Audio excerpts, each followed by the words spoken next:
I will go back to Laxman, and from the, someone who looks at the sector from the investor side, the kind of challenges you see in the sector, the kind of opportunities you see coming up, and some of the expectations you will have from the regulatory perspective, or anything beyond that if you would want to add.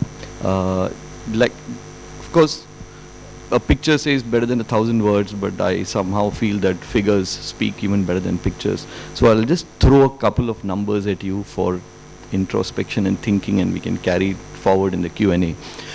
If you look at education, and if you're looking at the 11th five-year plan, the government had allocated something like 34 billion US. And then they said that's not enough. So in the 12th five-year plan, in a bolder, bigger way, they allocated something like double that amount, which is 75 billion US into the investment. And most of the number crunchers, if you read around, will tell you that, but what is required to take this to any meaningful level in terms of making an impact on education in India is something like $200 billion. Now you juxtapose this with the total amount of private equity investments that have gone into education over the last 4 years is $500 million US. Of course, these figures are not directly comparable, nor are they very scientifically analyzed, but this definitely gives a message which is loud and clear, is that probably we are doing something which is not right, or we have to do much more that needs to be correct, so that you get more and more private enterprise and private businesses into education and into the much needed investment that is required.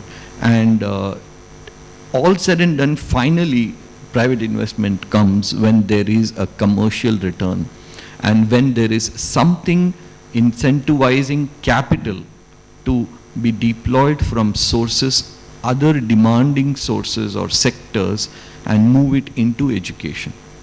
And my take on this is, I think there's nothing that needs to be shy about it. If you need capital, and if that provider of capital is expecting X amount of returns, we need to work around our own ecosystem in such a way that, one, I benefit from that capital, because so that it gets allocated to my sector and my country.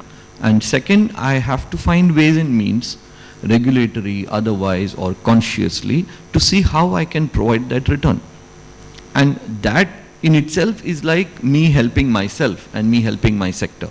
And that is something which I would like to very much emphasize, in the fact that there is nothing wrong in ensuring that we make the right amount of environment available for these investors to make their money. And second, ensure that we then bring in more efficient processes, mechanisms, so that we actually get more bang for the buck in the sector, and therefore it starts growing at a leaps and bounds instead of just an incremental percentage. That's my 2-bit I wanted to add. Thanks. Sure. Thank you, Laxman. I guess. So yes, as you rightly said, investment in the sector does remain a major challenge, and I guess Ms. Berlia did touch upon the kind of challenges sees from the industry perspective, the structural reforms which are required in order to facilitate more of investment. We have Shobha here, who interacts with many education players, as well as someone who represents the community to the government and various forums. So it would be good to hear back from you, Shobha, the kind of initiatives you see, and I don't expect you to speak on the government's behalf, but we were just having this conversation that should we go one way and say everything, let's put all 5 of us can put everything in the government and say nothing has happened. So not the expectation, but just to understand what kind of initiatives you see happening, and would be good to know some of the encouraging things which are happening, which you may have come across during your conversations. Thanks, Gaurav. To education, taking the point which Laxman said, investments. Now, we do not have the right instruments in place, to actually get the private investment in a direct way. And therefore, even the credible players who have the right intent to bring in that investment, they have to circumvent the path. And that then breeds the mistrust which has been existing. And one of our major bane has been the mistrust that the government has with the private sector. So when we looked at the transformation that was happening, we felt that the higher education system needs to be looked at. You know, you cannot look at it as one massification agenda. There are different types of institutions, different forms of institutions and universities, and we need to have regulations that will encourage and celebrate those diversities.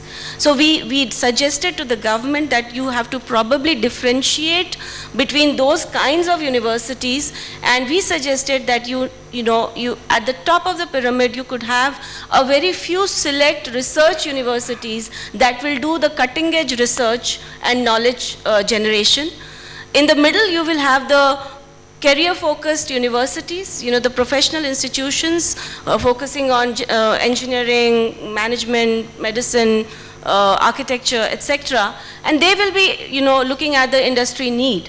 And at the base, you will have the foundation universities that will be giving the youth of our country the living values and the skills, life skills. And across the pyramid, you have to have the regulatory framework that will allow each, type of university to have the autonomy, both administrative, financial, and allow them to grow, transform, migrate into one form or the another, and the complete flexibility needs to be given. And of course there has to be across the entire, and we felt that there were 5 or 6 pillars of the education which needs to have the right investments and the right kind of policies and programs to bring in those transformation. That is of course curriculum and pedagogy, faculty, infrastructure, partnerships, investments, and at the base you will have the the funding, and the governance is actually the foundation of that architecture. In the last 65 years since our independence, we have had only 7 Nobel laureates, and that too if we stretch it, Indian origin, I mean not Indian citizens. So can we aim actually in next 15 years to have at least 6 more to join the group? International students, if you look at any of the developed countries, you find a right mix of international and domestic students, because that brings in the diversity that augurs excellence within the students through peer learning. Whereas we in India have only about 27,000 students coming in every year, or studying in our universities. Can we actually think of having at least 5 lakh students by 2030? Similarly, we are not present globally. Of course, we have some dots of private initiatives in the global space. We have the likes of Manipal and Apeejay, etc., who are there in the, some of the countries. But can we actually make it open for Indian universities also to go and set up campuses, so that you also build brand India in higher education, the way we are doing in other sectors? And of course, the funding philosophy is, can we have enhanced public funding for direct scholarship and freeship? Now, all our public funding goes to the institutions. So, and therefore that breeds kind of lack of competitiveness within the public system. So can we direct those fundings to the students, so that public or private institutions start competing for the best of the students? So that brings in, competitiveness. And of course the institutional autonomy that I've already spoken. While Shobha talked about the lack of, recognition of education as an industry in last few years, thankfully things have changed. Not sure to what extent, I guess that still remains a challenge. We have someone, Prasad, who is an investor, has invested in some of the education companies in India as well as overseas. They may have their own. My questions to you would be to Prasad, to understand your thoughts on the way you see these education institutions as an investor, the kind of expectations you have going forward from education as an industry, some of the imperatives, some of the critical success factors which they need to imbibe upon in order to scale up their models and help investor community's confidence to grow in coming years. Because let's be fair, we were having this discussion and Laxman brought a point that out of 10, 8 listed education companies are in the red, are running negative. So what has been your experience and what could be some of your, inputs to the education industry as such in times to come? I'm going to start with almost a provocative statement, which a lot of times I've said in education seminars, is fundamentally as private corporate investors or private investors, there is a dire need to improve the IQ of the sector. And what I mean by IQ is, I mean investability quotient. That quotient, and I mean that relative to the need, because Laxman spoke of humongous numbers, 200 billion, right? The paradoxical situation in our country is, we have possibly the largest demand. We have 250 million in K-12. We have 18, 20, 25 million in higher education.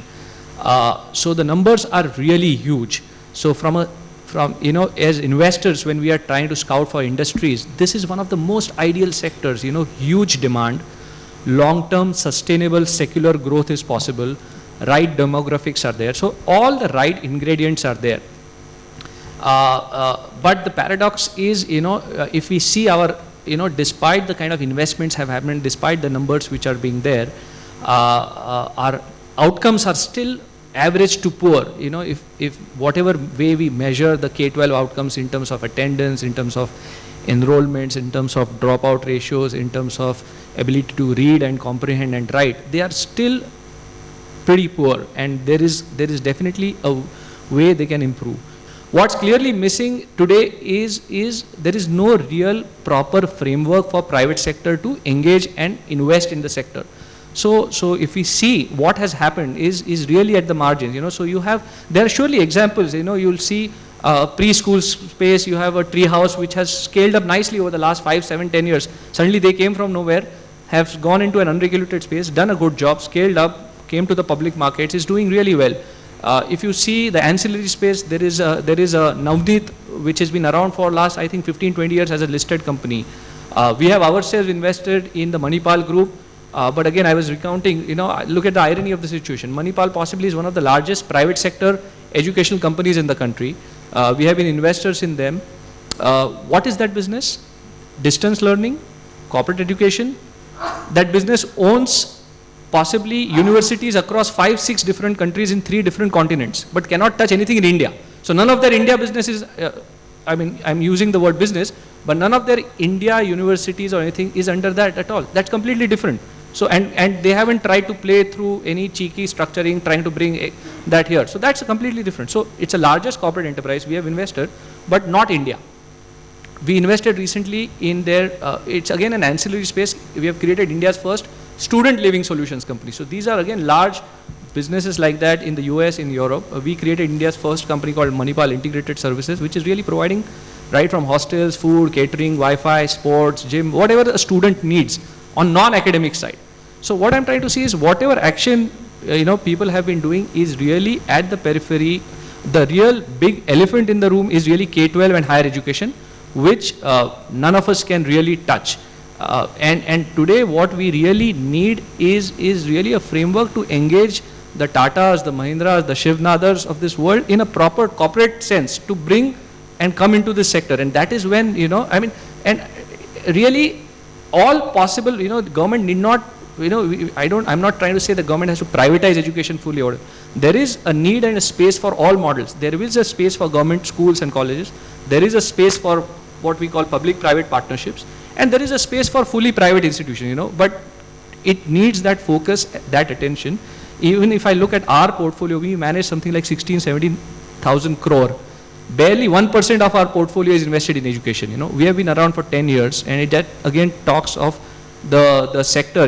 It's extremely attractive. All of us are interested, but we are beyond the point incapable of doing much more at this point in time.